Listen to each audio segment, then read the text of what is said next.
ব্যানার্জিকে জেলে ভরতে এবার শুভেন্দু অধিকারীর নতুন প্ল্যান শুরু হয়েছে। কি প্ল্যান? রাজ্যে 26,000 চাকরি বাতিল হয়েছে, প্রত্যেকে জেনে গেছেন।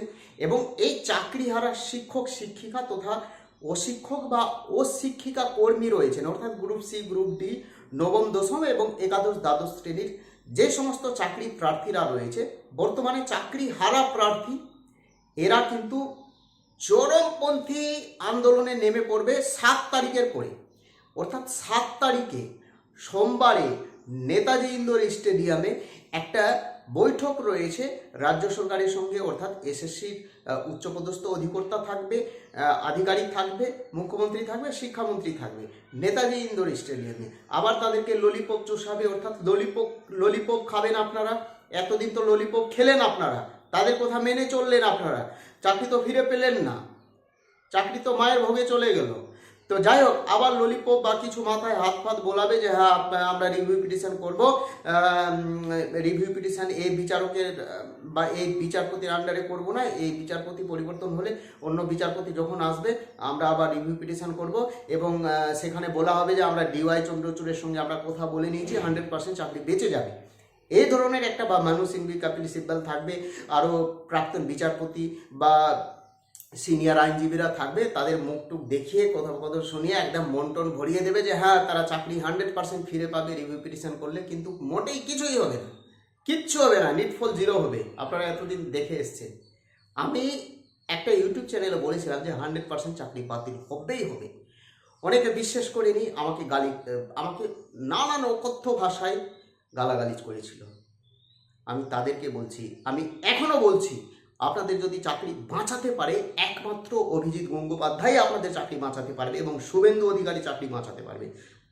নচেত পৃথিবীর কোনো শক্তি নেই যে আপনাদের চাকরি বাঁচাবে। মাথায় রাখবেন এই কথাটা, মাথায় রাখবেন এই কথাটা। এবার বিষয়টি হচ্ছে, বিজেপির একটা নতুন প্ল্যান শুরু হয়েছে।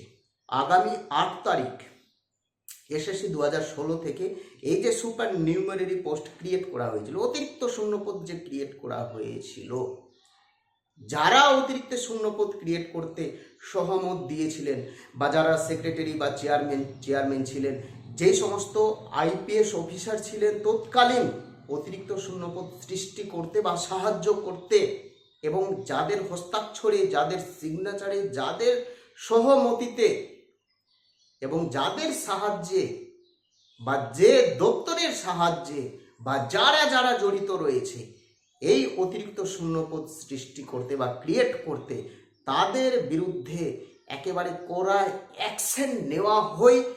এই ধরনের একটা নতুন প্ল্যান করছে রাজ্যের বিরোধী দলনেতা শুভেন্দু অধিকারী, অভিজিৎ গঙ্গোপাধ্যায় বা রাজ্য বিজেপি বা বঙ্গ বিজেপি বা কেন্দ্রীয় বিজেপি।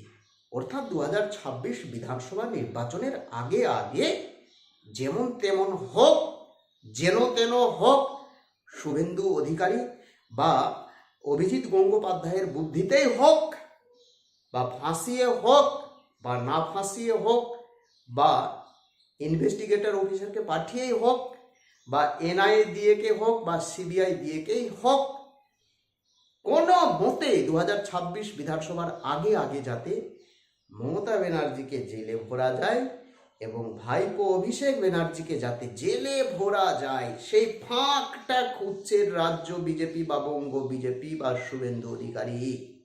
এই ফাঁকটা খুঁজছে এবং এই ফাঁক কিন্তু রয়েছে।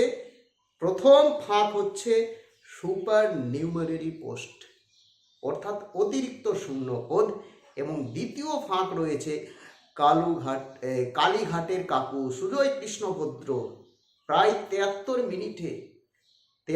মিনিটে 73 বার অভিষেক ব্যানার্জির নাম উল্লেখ করেছে কালীঘাটের কাকু সুজয় কৃষ্ণ ভদ্র ওরফে। তাহলে 2026 বিধানসভা নির্বাচনের আগে আগে বঙ্গ বিজেপির প্ল্যান কি সাকসেসফুল হবে? অর্থাৎ অভিষেক ব্যানার্জিকে কি জেলে ভরতে পারবে সিবিআই? মমতা ব্যানার্জি কি জেল যাবে? অর্থাৎ জেলে ভরার যে পরিকল্পনা রাজ্য বিজেপি ভাবছে, সেটা কি সাকসেসফুল হবে, সার্থক হবে? আপনাদের কি মনে হচ্ছে কমেন্ট করে জানাবেন। প্রত্যেকে ভালো থাকবেন, সুস্থ থাকবেন। নতুন হয়ে থাকলে চ্যানেলটিকে সাবস্ক্রাইব করে দেবেন। বঙ্গ বাঁচা একটা ইউটিউব চ্যানেল। আমাদের বাংলার বেকার ছেলেমেয়েরা, আগামী প্রজন্ম ছেলেমেয়েরা কি বাঁচবে? কমেন্ট করে জানাবেন। বেকারের হাত থেকে কি বাঁচবে? এই বিষয়টা আপনারা কমেন্ট করে জানাবেন। জয় হিন্দ।